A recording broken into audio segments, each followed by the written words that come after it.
So, ayun. So, first nating tatalakayin or pag-usapin is yung saan ako nagsimula. So,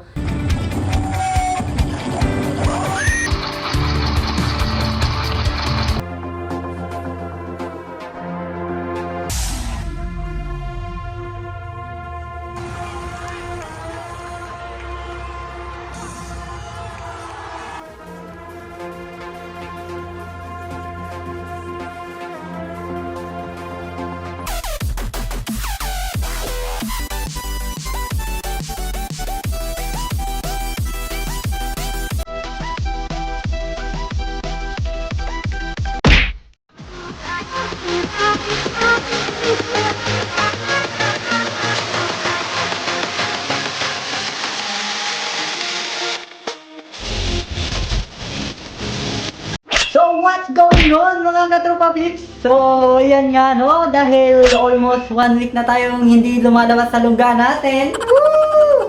Ayun, naisipan kong mag-vlog. So, ayun. So, yung content natin is all about my journey as a tumbler and as a dancer. So, ayun. So, bago ang lahat, kung bago ka pa lang sa channel ko, don't forget to like and subscribe to my channel. Okay! Yo! So, ayun. So, first nating tatalakayin or pag-usapin is yung saan ako nagsimula. So, nagsimula ako as dancer sa campus namin sa New Korea National High School. So, shoutout kay Jan Corpus, leader namin sa sayaw. So, yung nangyari kasi, habang kami ay sumasayaw, so bali, tabing na ako ng tumbling, yan, tumbling. Tapos, nakita ako ng isang teacher namin sa paaralan namin. So, ang nangyari, kinausap ako kinabukasan na kung gusto ba akong mag-gymnastic. Woo! Gymnastic? Wala akong alam noon. Ano ba yung gymnastic na yan? So, ayun, ginrab ko lang. Nag-training sa gymnastic.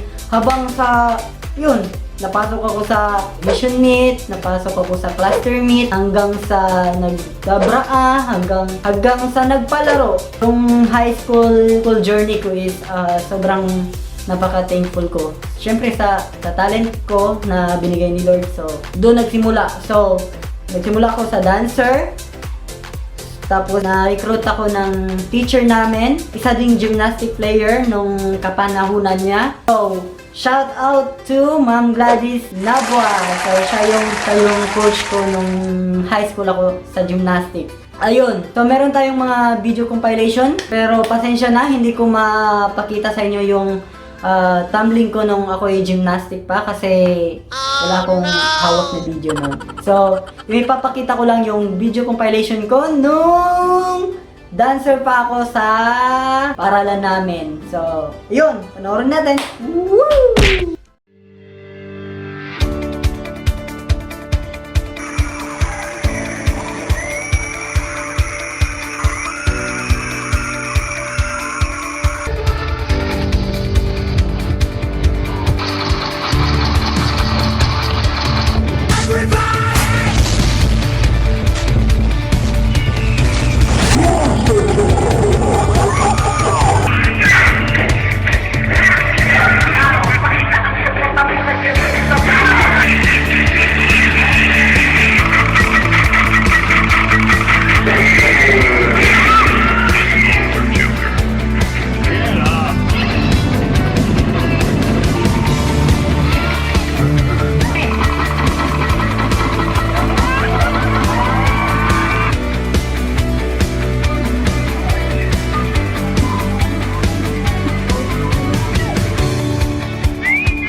ayun, nakita nyo naman yung video ko. Medyo dumi ko pa tumambling. Kahit ngayon din naman, madumi pa rin.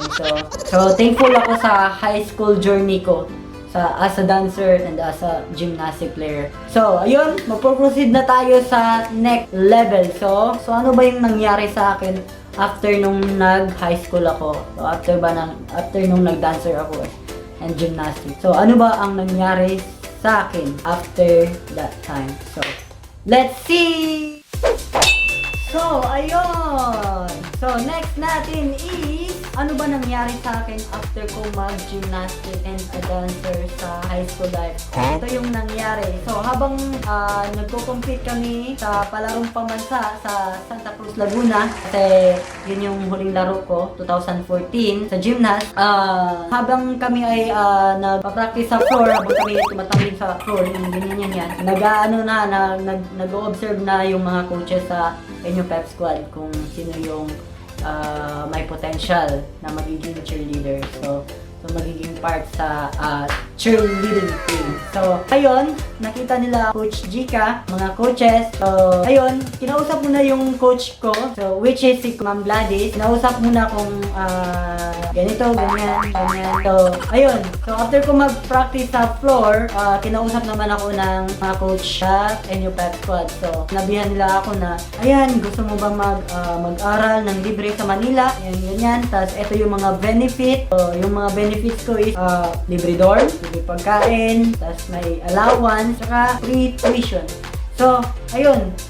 Sobrang swerte ko, kaya pag-isip-isip kong ginrab ko na to. Kasi once in a lifetime lang yung opportunity na yun eh. So, ayun yung dahilan kung paano ako napunta sa NU Pep Squad. So, meron akong mga video sa mga tumbling ko sa NU Pep Squad. So, tara, tingnan natin. Let's go! It's all about humanity. About humanity.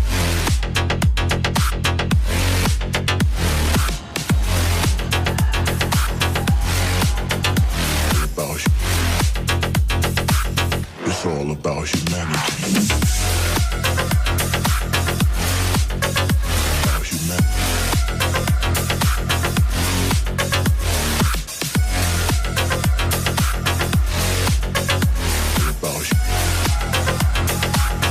It's all about humanity.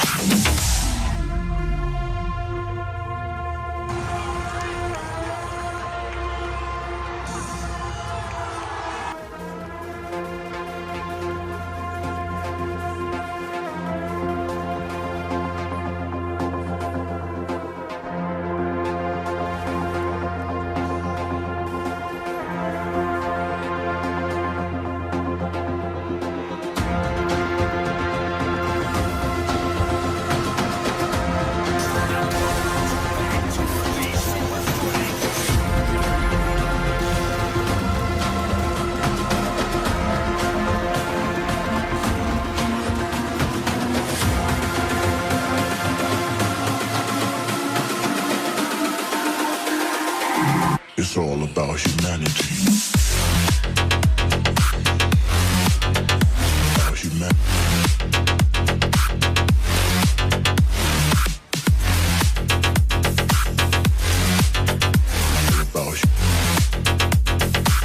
It's all about humanity. About humanity.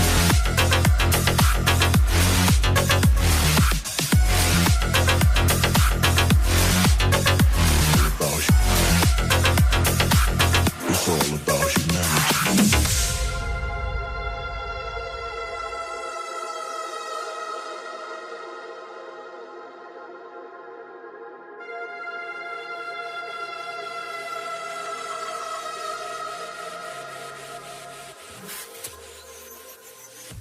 So, ayun, nakita nyo naman yung video ko sa pagtatanding, sa pag-perform sa inyo Pep Squad. So, ayun, kayo na bahala humusga. So, next natin is, paano ba ako napunta sa Philippine Island Assassin? Woo! Coming up! So, ayun. So, next nating tatalakayin is, ano ba nangyari sa akin nung after ko graduate as a cheerleader. So, ayun, etong nangyari nun. So, may nakilala akong former NU Pep Squad din dati, which is si Kuya Osman! Shout out sa'yo! So, ayun, kinausap ko siya na, Kuya Osman, gusto kong sumali sa dance group mo. So, ganito, ganyan, ganyan. So, dinala ako ni Kuya Osman sa Itbulaga, and then inintroduce niya ako kay Kuya Mike. So, shoutout din kay Kuya Mike. So, ayun, sinabihan ako ni Kuya Mike na pakitaan mo ko dun sa labas. So, yung nangyari, ito, yan. Taming-taming na ako. So, yun.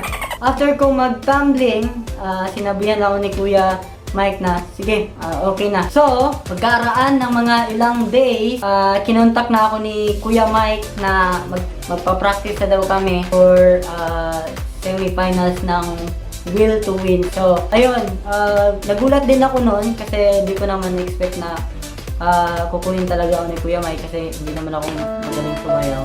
So, ayun, gulat na ako. And then, after nun, tuloy-tuloy, practice kami. And then, nung dumating na yung semi-finals ng Will to Win, nanalo kami. So, proceed na kami sa final round. So, ayun, sobrang saya namin. Sobrang saya ko rin kasi first time kong mag-perform sa TV show. So, ayun, nag-proceed na kami sa finals. Magawa kami ng prop na bilog, sobrang laki noon, as in. So, ayun, minsan wala din kami masyadong tulog sa kabila ng mga puyat namin, sa mga pagod na binigay ng buong team. Naging worth it yon kasi kami yung tinanghal na grand champion ng Will to Win sa Wawa Win. So, parang nawala na yung pagod kasi napalitan na ng saya. So, sobrang thankful namin sa bawat isa at syempre kay Lord kasi hindi naman namin magagawa yun kung hindi sa Kanya eh. So, ayun, sobrang saya ng experience ko sa Philippine Island Assassin. So, I'm proud of it kahit saglit lang ako. So, ayun, tingnan na lang natin yung mga video compilation ko nung nag-perform kami sa Will to Win. Tsaka yung mga tumbling stop namin sa dagat ba yun o saan ba yun. So, tara, let's see!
So, ayun, napanood nyo na lahat kung saan ako nagsimula at ano yung narating ko. So, ayun, I hope na may na-inspired ako dyan sa mga nanonood. Yun yung journey ko as a dancer and as an athlete. So, yun, after ko rin mag Philippine Island Assassin, nag-ano din ako, nag-acrobat din ako, sumali din ako sa acrobat, which is the Diamond Splendid Acrobat. Shoutout sa inyo. And then, after nyan, nag-apply na ako abroad dito sa Singapore as a coach. And ayun, nandito na ako sa Singapore ngayon, nagtuturo na din ng gymnastics. So, I'm so thankful sa mga nakaraan ko. Yun, kung bago ka pa lang sa channel ko, don't forget to like and subscribe. And comment down below kung anong gusto nyong i-vlog ko next time. Share mo na rin yung video ko kung nagustuhan mo. So, ayun. So, let's go! Katropa Pips, peace out!